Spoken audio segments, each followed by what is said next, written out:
days.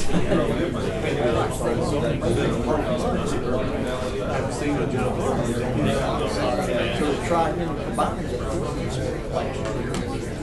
We're the same night.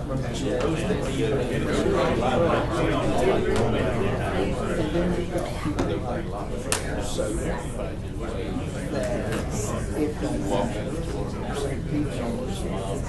Put on those modified chair, you'll probably want to instead of saying, oh, I wonder what, I'll change my next week.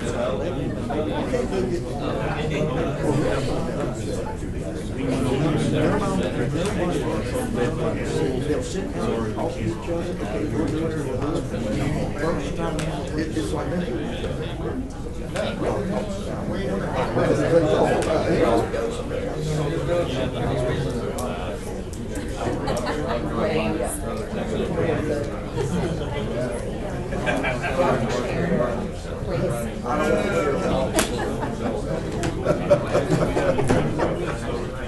Nobody likes me.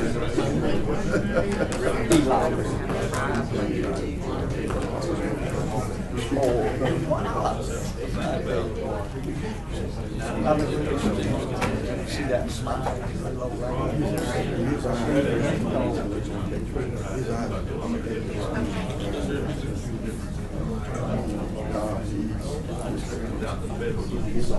Okay, we're going to come back together now and move into IDA Commerce Park expansion. Bill is going to give us an update and some discussion on the IDA Commerce Park zoning request.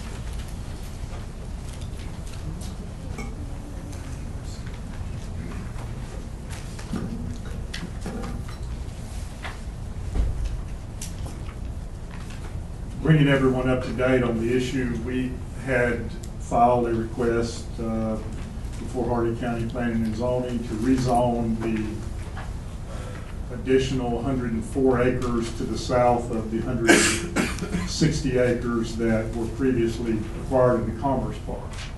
So there's really three different parcels that I need to direct your attention to. The original land that is to the north of the creek, and there was 30 acres that is really a separate parcel, and then there's 104 acres that was acquired in the Terrell purchase. To orient you with this map, this is the north part. The Sheriff's Command Center is right here. This is the culvert crossing that crosses Hog Branch. This would be the 30 acres that was part of the original acquisition. The retention pond for this 30 acres is being constructed in this corner. Again, the Hardee Middle School, Hilltop Elementary is right here. Is everyone sufficiently oriented? And then this, of course, is the Terrell property. There were some issues raised in the planning and zoning meeting. We tried to do a redesign of the map.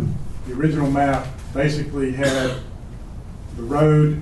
It was going to basically extend Mott Road from Rainey in Wauchula Hills all the way through and tie to Commerce Drive and go out to 62.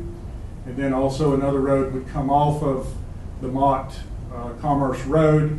We had not worked out the naming of this road, or renaming, or how it would really end up. And it would tie over to Old Bradenton over here. Old Bradenton comes around and then traverses back over to whatever, Poker.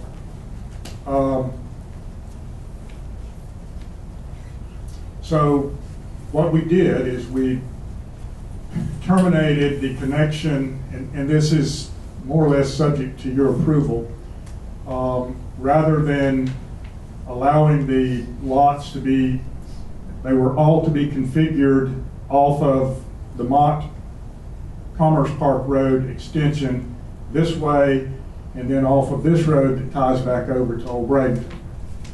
rather than staying with that configuration, we have proposed to you to consider not connecting Mott and not connecting to Old Bradenton to reduce traffic impacts into Wauchula Hills. That does not necessarily mean that we still don't have to address traffic impacts to Wauchula Hills.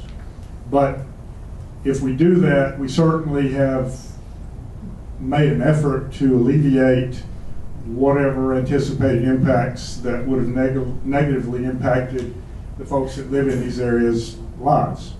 So we have proffered for you to consider not connecting, and this goes before the BOCC, and there are some zoning board members and commissioners here, and I would ask that you judge yourself accordingly relative to the laws that you must abide by relative to quasi-judicial proceedings.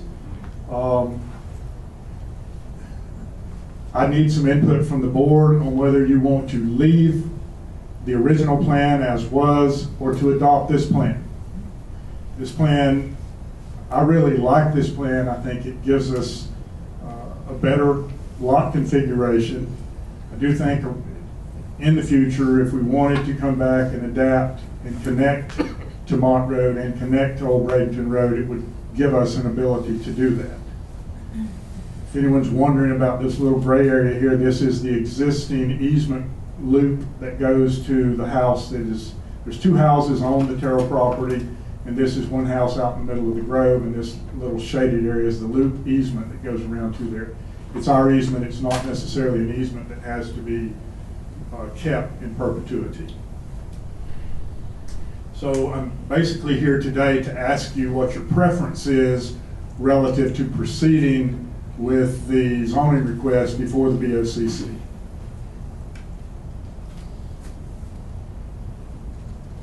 Bill,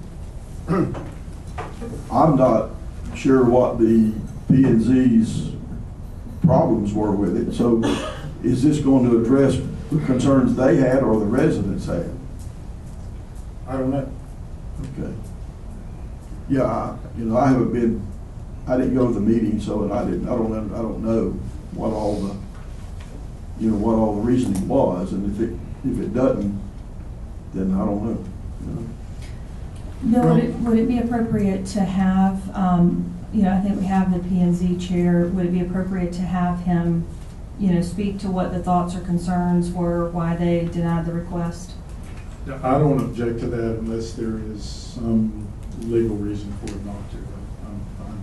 Ken?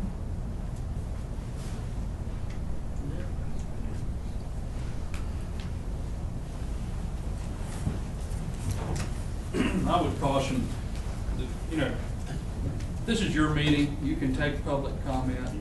I just don't want to see BOCC members or P&Z members engaging in debate with each other on this issue. And this is scheduled for county commission meeting Thursday week, I believe, 23rd, if I'm not mistaken. And that would be the appropriate forum for commissioners to debate that or take up the merits of any of the things that might have been discussed. I would limit, if it were me, Madam Chair, I would limit this discussion to the presentation Mr. Lambert just made. In this instance, you are the owner of the property. You are the applicant for a rezone. He has made a recommendation to modify the presentation to accommodate some of the comments that were apparently made at the Planning and Zoning Board meeting, and I would caution you to limit discussion to those matters. Ken, don't normally, when you buy property for this purpose, it's zoned before you buy it? Do you remember why it wasn't done that way? It's not a requirement, Don. Oh, I know it's not a requirement. You can get all your zoning and everything in place if you want. If I remember correctly, there was also a future land use matter that had to be addressed, and that is a very lengthy process. The future land use was modified from whatever it was to whatever it is now. Is it CIBC? Yes. So Actually, future land use had to be amended before the zoning comes. So that was a very lengthy process to go through back at the time. Were you at the meeting, the P and Z meeting? I was not. Okay, I just wondered how many citizens out there in that area was here and what their concerns were, if any of them's here that could come up and tell us what their concerns are. Because I think this is a delicate thing to be delving into. I mean, Well, I certainly support the park. It's my estimation, Donald, that's probably better reserved for the county commission meeting where it's going to be Okay. presented. I'm just concerned about what results from that discussion.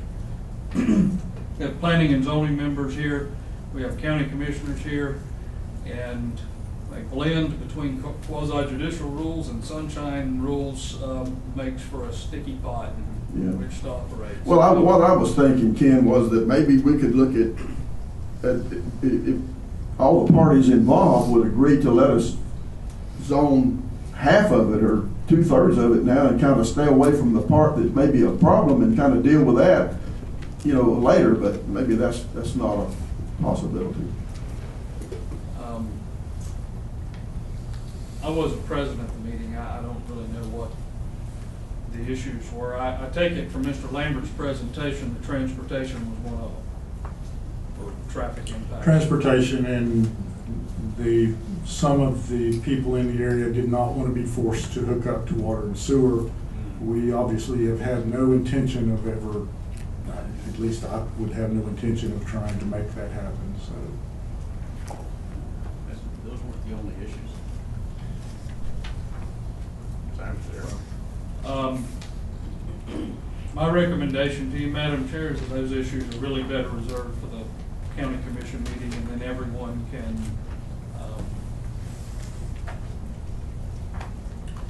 it can be thoroughly vetted.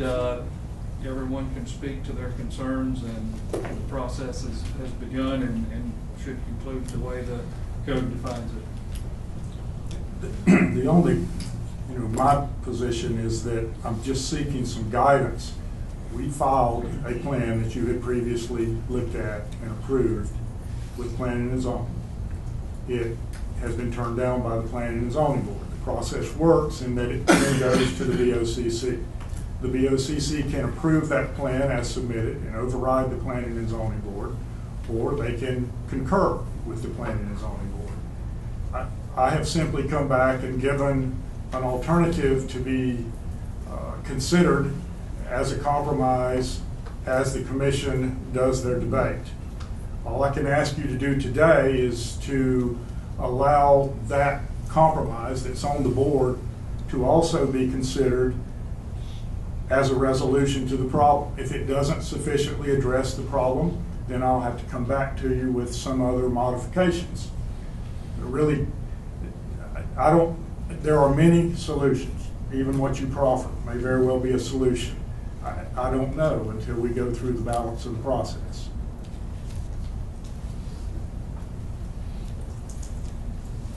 Yes, Horst.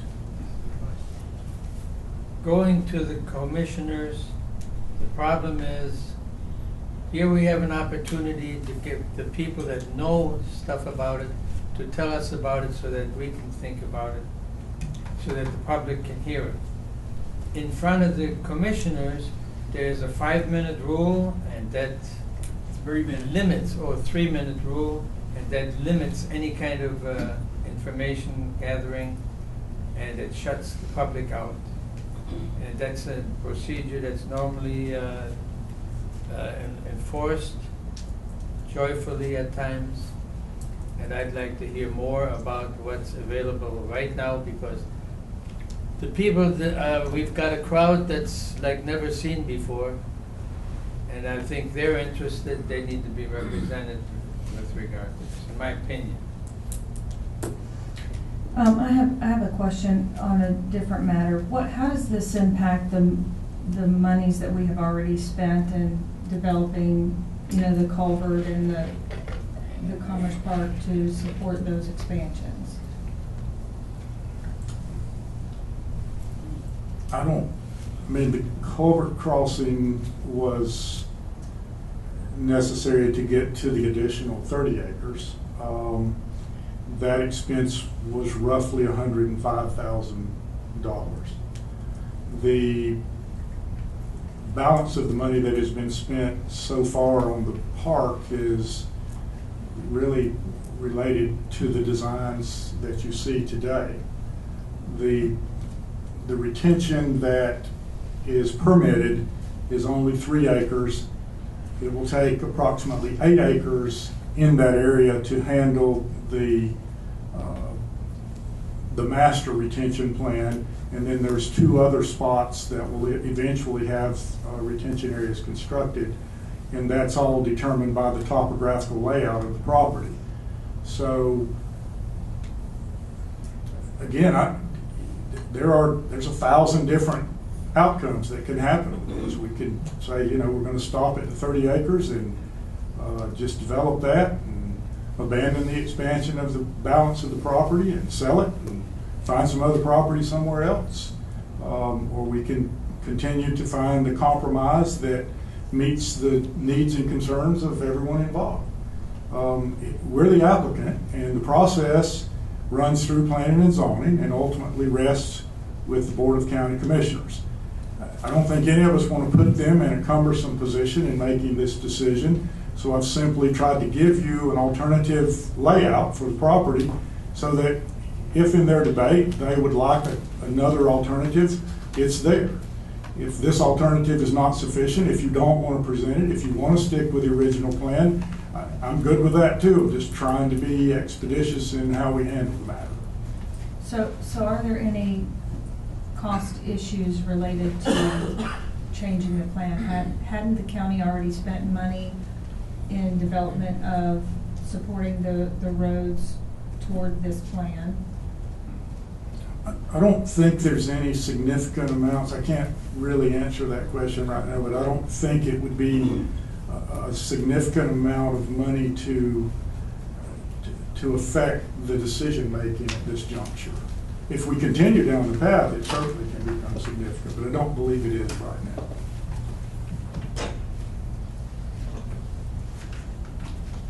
Any other comments from board members relative to changing the plan or presenting both options?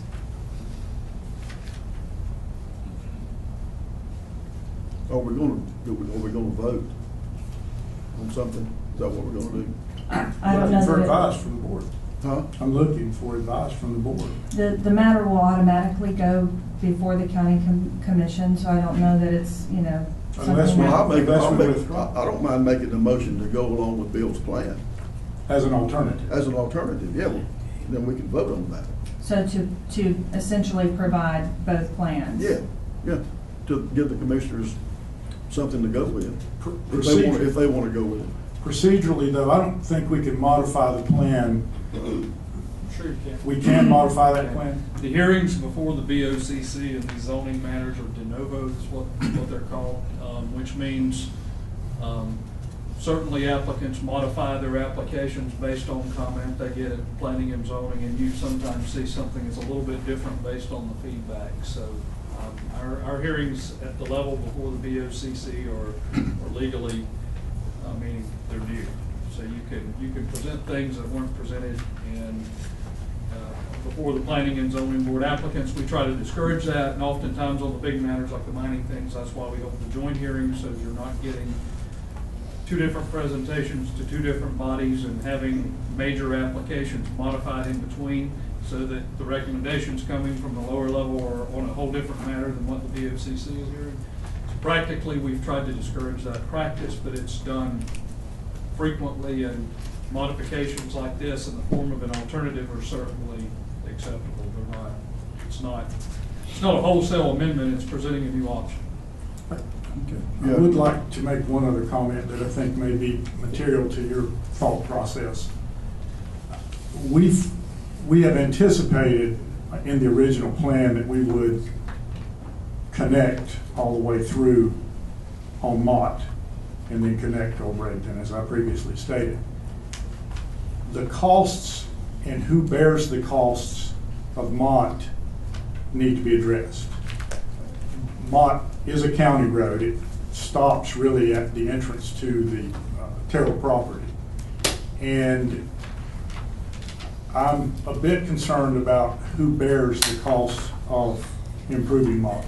It crosses a wetland area, and then as we get down to the other end, I don't think there's sufficient right-of-way to meet county right-of-way requirements, and we may have to have some eminent domain if the county chooses to make improvements to Mott Road. If we stop it short, leave Mott Road as just a service connector, redirect our traffic so it doesn't go through that road, barriers, signage, what have you, it would be cheaper to build the east-west connector road as shown on this map than it would be to even consider Mott Road today. I don't have any objections to dealing with Mott Road as we move in the future, but it could take quite a bit longer time to really do the Mott Road connector. I will also say that there is a request from the county utilities department for us to consider allowing a loop of the water and sewer to be made. It apparently makes the management of the water and the sewer much more cost efficient, and that too needs to be addressed, not necessarily from the IDA expansion standpoint, but from the standpoint of tying in infrastructure through the IDA property. I hadn't anticipated anyone objecting to any of that occurring, but if it's part of the complaints of the surrounding property owners, then that too will have to be addressed. I'm not certain that the water and sewer can be expanded down Mott Road without acquisition of additional right-of-way. And it can stay as it is, as a public road. It's shelled, it's in fairly good shape. It's not something we would want to use as a future use for expansion of the park. We cut it off and go take everything back out to the north with the alternative plan. Does that help you? Yeah, well, this is gonna be, even if this thing gets approved, it's gonna be a while before Mott Road would even come into play. So the commissioners could use some of their scrap money or whatever that's called and put it in a plan to pave that thing one day if it got to that point. If our plan is contingent upon approvals to Mott, then it could delay the development of the balance of the park, and that's why I'm suggesting that we not go there initially. Just Okay, where is this other road going to come out? Is there two roads that you're proposing to come out? Is one Yes. of Old Bradenton? Bradenton. Oh, okay, yeah. Well, what we give them three choices, or two choices. That Well- one in Mott, or just that one that goes to Old Bradenton? And that won't put them in a corner. Be careful saying give them whatever they want, because somebody will take it out of context. Yes, they and will. throw you under the bus. That wasn't out of context. That was fact, it's on tape. All I'm trying to do is get some guidance from the board relative to how we proceed with this circumstance, and I'll do whatever. Excuse me. Yes. In the interest of sunshine and with all the knowledge of what's going on out there, I have no knowledge about it, and I'd like to learn about it. But with all the people that are out there that have come here specifically for this, I suggest that you ask them to find out right now if they have significant input towards this, which will help the commissioners because it gives them more time and it will give them more input from what's wished by the taxpayer or constituents of their, please do that. We do have a motion on the table from Donald, Yes. and just to repeat and correct me if you'd like to clarify anything. Essentially regarding the zoning application, you made a motion to include the alternative route in the presentation for consideration to county commissioners. Is that correct? Yeah, and that's both roads, right, Bill? And if the commissioners want to modify, they can, right? Can? Okay, yeah, that'd be my motion. Okay. Do we have a second for that? Lori seconds that.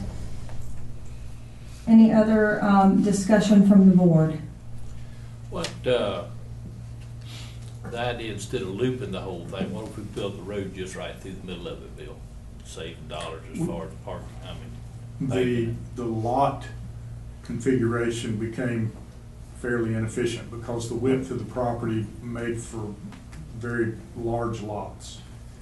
And that's why we tried to configure it where the lots would be more appropriate for what we hope to recruit to come to the park. If you go down the middle, then you get these really long, narrow lots, or you get really big lots that are very difficult to market in the future. But the only ones you'll be able to do is your outside lots to bring in different sizes, then, correct? On the east and west side? Say that again? Just the lots on the east and west side would be the only ones that you would be able to put more than one facility in?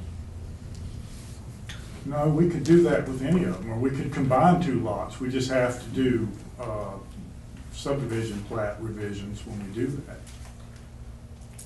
And basically build more roads in, offshoot roads in there? Either that, they don't have to be public, they can be done on site with whoever the tenants are. Okay. We wouldn't have to dedicate right of ways necessary, as long as we kept each of those lots configured so they had frontage on the roads that we construct. Okay. Any other comments or discussion from board members? At this point, we will open for public comments, but we will be limiting comments to 3 minutes per person. So, Mr. Coleman, you're recognized if you'd like to begin. Henry Coleman, Bowling Green and Fort Greene. I was at that meeting. I absolutely know why there was a unanimous rejection of the request for rezoning of 105 acres. I was there, I know why. The reasons are not what Mr. Lambert's trying to put to you before you today. It's not a traffic issue. I think he just admitted at the very end, they've discovered there must be some eminent domain with this mock road where I've been down there. It's a little bitty dirt road that ends in an orange grove. So I think what happened is it's another one of these red herrings. Do you want to know why it was rejected?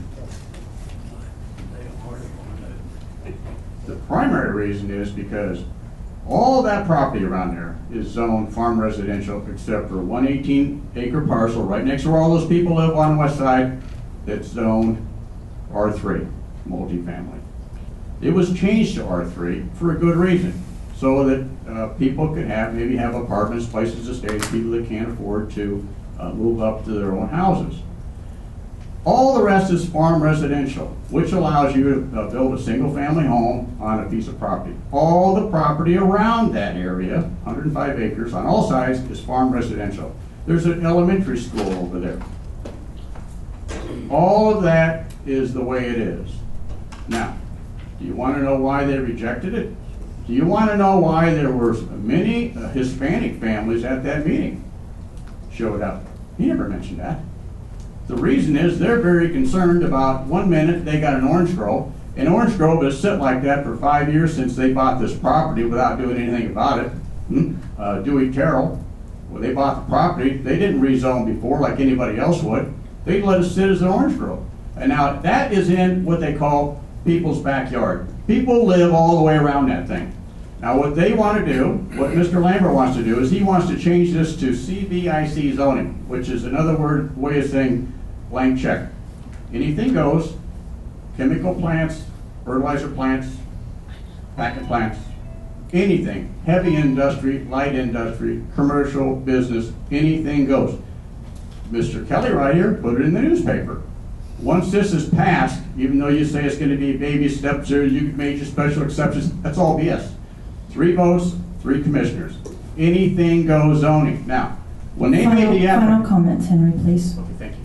When you made the application to get the money to buy the property in 2008, the reason in writing why you bought it was light manufacturing. Now, I would suggest that if you changed your request or modified as an applicant restrictions on what you're going to use the land for to light manufacturing and commercial, you might get somewhere. Otherwise, you're putting yourself at great risk for lawsuits from those people that, and they're going to organize. They're going to get organized. Thank you, Henry. Mr. Kirkland?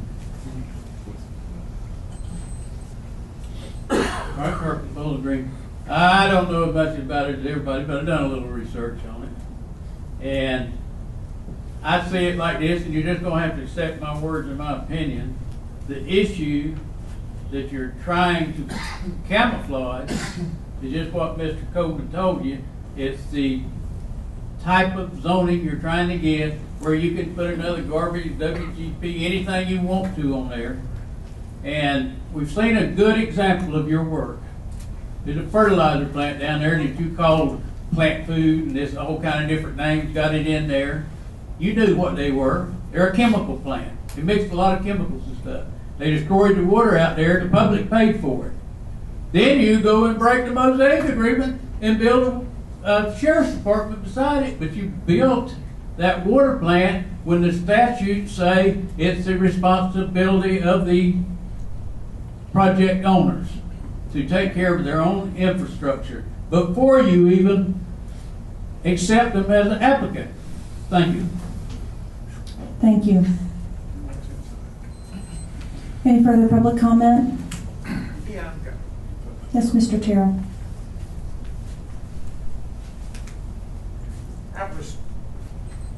Thank you for allowing me to speak. I'm pleased to be able to speak at this public meeting. I've received 4 letters concerning this zoning.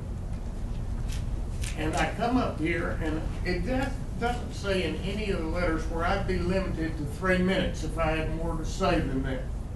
And I want you to know today that this suppression of public opinion and everything is not going to last. And you're going to have some real problems with that. If I had something to say, I'm not going to speak over 3 minutes because I'm going to comply with your rule. But it didn't say anything in here that I'd be confined to 3 minutes.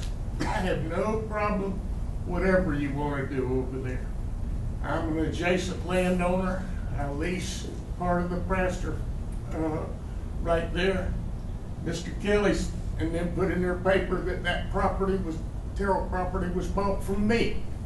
I never saw a retraction, but it was not bought from me. But I've never complained about it at all. But this suppressing public input, and I've seen it here today, is un-American, and I personally want you to know I resent it. Thank you for your comments, Mr. Terrell. Any further public comment? Mrs. Kraft? Nancy Kraft, downtown Sweetwater. I was at the meeting the other night. Nobody is trying to do anything against the IDA or the economic development. The only thing that is being requested, and if you will go back and look at and listen to the minutes, is they want you to conform to what every citizen in this county has to conform to. That's all it is.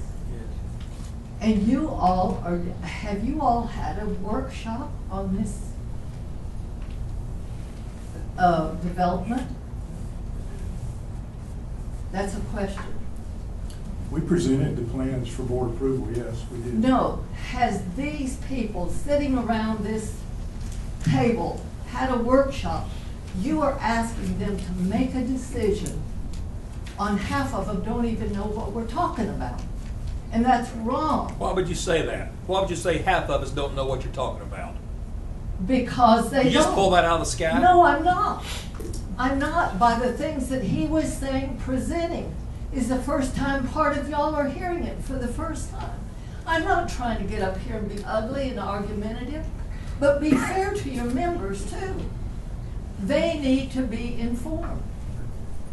If you all were at the meeting the other night, you will understand nobody was against anybody. It was the same regulations for the citizens of this county should be the same regulations for this. That's all I'm saying to you. Thank you, Nancy. Any further public comment? Okay, we have a motion and a second. And the motion is to include the alternate route in the presentation for consideration to the county commissioners. All those in favor? Anyone opposed? No. For the record, Horst opposed. Motion carries.